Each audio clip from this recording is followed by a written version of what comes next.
Welcome to another episode of Home Sweet Home with Russ McClellan and Friends. Here's your host, Russ McClellan. Hey, welcome to Home Sweet Home with Russ McClellan and Friends. Another beautiful day in the land of May. The land of May, post-COVID. Are we post-COVID?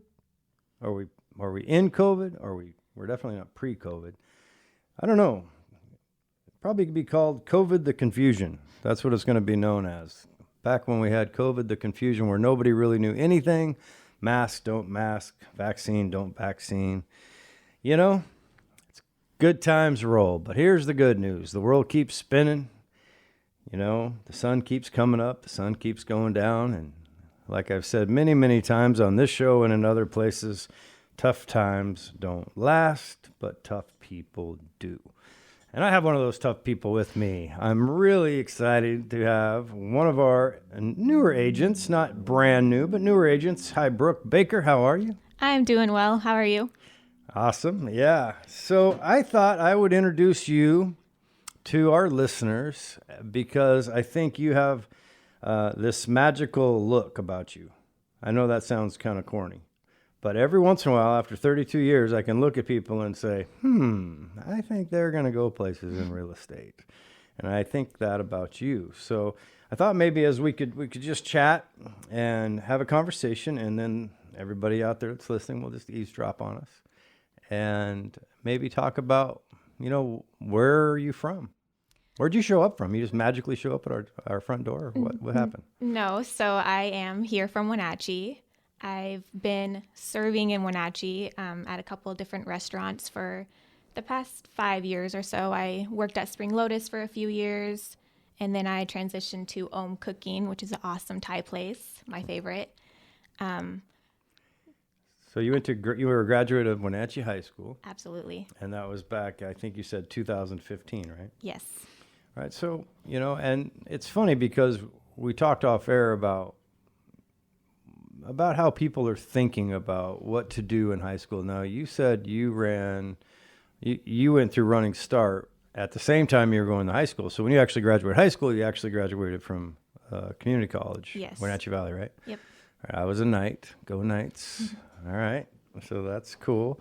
Now, and then, so tell me how you went from, like, what happened? Was there one day, or did somebody tell you, like, real estate might be the right thing for you to think about, or what inspired you to get into real estate? Well, it was when I was serving, and I was serving like 7 days a week, working from 11 a.m. to 9 p.m., and it was killing me. And COVID happened, and I lost my job because Om had to shut down her whole business, unfortunately. And I knew I wanted to do something. For me, COVID was kind of a blessing because I was able to get on unemployment, and I was making more on unemployment than I was, you know, getting paid working as a server. So I thought I should do something with that money while I can and while I had the time. So I, you know, kind of talked around with some people. I didn't really know what I wanted to do yet. I was thinking about maybe getting a food truck with my sister and doing more like a coffee truck, actually. But she lives down in Oregon, so that was a little complicated to work out. My hairdresser, actually, she is a real estate agent, and I saw her business card when I was getting my hair done and thought I would ask her about it, and she, you know, kind of explained to me that she just did an online course, took her a couple months, and got her license, and said that, you know, she thinks that I would be really great at it. So that's kind of what took me in that direction. So, you know, it's pretty inspiring because what you did is take action, right? Like you were in a situation that wasn't your fault. No, you know, you didn't give your boss permission to furlough you, and your boss, the owner of the restaurant, didn't give the COVID virus permission to put her out of business for temporarily.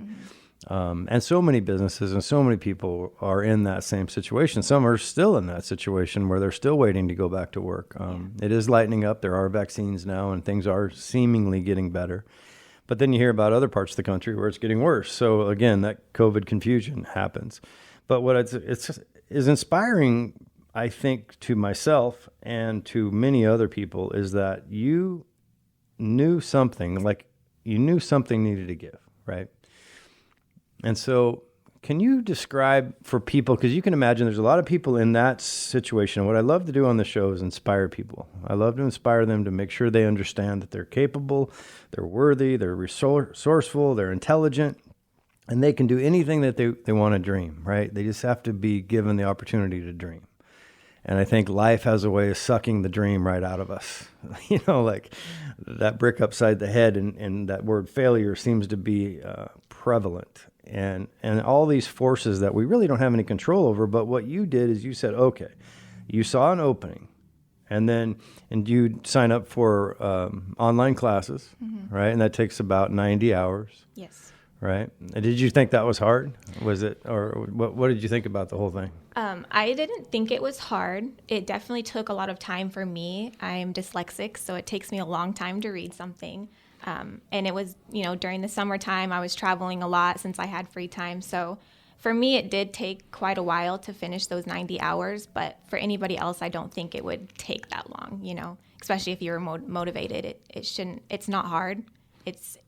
I'm the type of person to think like anything that anybody else can do, I can do it too. Awesome. I'm just as capable, as the next person. And I think that everybody out there is. You just have to tell yourself that.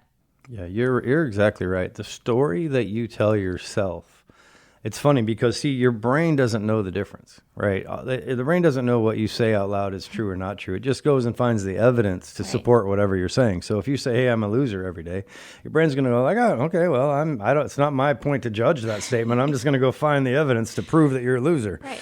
But what you said is, I'm capable, I'm worthy, I'm resourceful, I'm flexible, and boom, your brain went out and found the evidence on your behalf, and now, voila, you're a real estate broker, a professional. Mm-hmm. So what would you say to those people that we all know people that are stuck, right? And part of the motivation, as I mentioned on this show, is to help people get unstuck. And that doesn't necessarily mean we always talk about real estate on the show. In fact, a lot of times we don't talk about real estate. We talk about a lot of other things. But what would you say to people that you know, or just people that are listening, that are feeling stuck, and maybe they haven't thought about real estate, but how would you say to them, like, you can do this? I think that for most people, the biggest obstacle for getting where you want to be is time. It takes time no matter what. And it's easier to look back and be like, look how much I accomplished in this short amount of time, than it is to look in the future and, say I'm going to accomplish this, or I'm going to get this done in this amount of time. So really, you just have to start. Just start. And as soon as you start, you'll start to see results that way. But if you don't start, you're never going to get there. Yeah, that's the dream, right? Like, and then once you have that dream, you take that action, and then that action turns things into reality. And we're often preconditioned, right? We've been told a story our whole lives. And what a lot of people need to remember is that it's really not your fault, right? How you think is really not your fault, because you were programmed, right? Your brain's been operating on autopilot most of the time without your intention, without your focus. And we often think that our brain is really in charge of us. Mm-hmm. But that would be like saying your kidneys are in charge of you. Right. It's just an organ. Right? Like, you're actually in charge of your brain, but it is a machine, and it is a complicated machine, but you can override your limiting beliefs, right? By taking action. Mm-hmm. And so did you go to Rockwell, or what course did you go? Yes, I did Rockwell, and I did it online. Well, just because there wasn't in-person classes available because COVID. But mm-hmm. I think if I did it in person, it would have been a little bit easier for me, because I'm not the type of person. I'm like a hands-on learner, in-person kind of thing. Right. I have a hard time teaching myself, if that makes sense. So sure. Well, and being dyslexic, I mean, that's exciting that you are open about, like, this. No worries, I have this issue, but I can overcome it. Right. And that's another, inspiring trait about you, like the positivity that you exude, and then your willingness to, I just want to acknowledge you, your willingness to learn and just to be open to new things is refreshing, right? Thank you. Yeah, I mean, it's been fun to watch. And, from a guy that's been in real estate a couple, 3+ decades, which is weird. I don't feel that old. I sure don't act that old. No. Ask my friends. But it's fun to watch because, one of the things that I often talk about is what turns me on is helping people succeed, and I think when we find ourselves in that selfless place, and realtors by and large are that way, where they want to help someone achieve their dream of home ownership, right? Or an investment, or, something that to most people is the biggest investment they're going to make. Yeah. And so we have this incredible responsibility to take that seriously and be their fiduciary. Mm-hmm. So it, not to sound intimidating, because really it's not as hard as you might think, is it, to help people get something they already want? No. Right. So I'm excited to see, as we come into this first segment, I really want to kind of drill in on how Keller Williams became a part of the conversation. When did that surface, from whether it was your hairdresser or from someone else, and who talked to you first about that?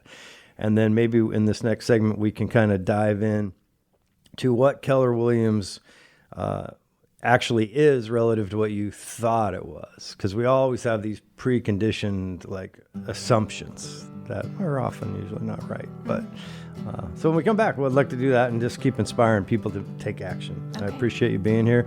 Hey, we'll be right back with Home Sweet Home with Russ McClellan and friends. And today my friend is Brooke Baker. Keller Williams.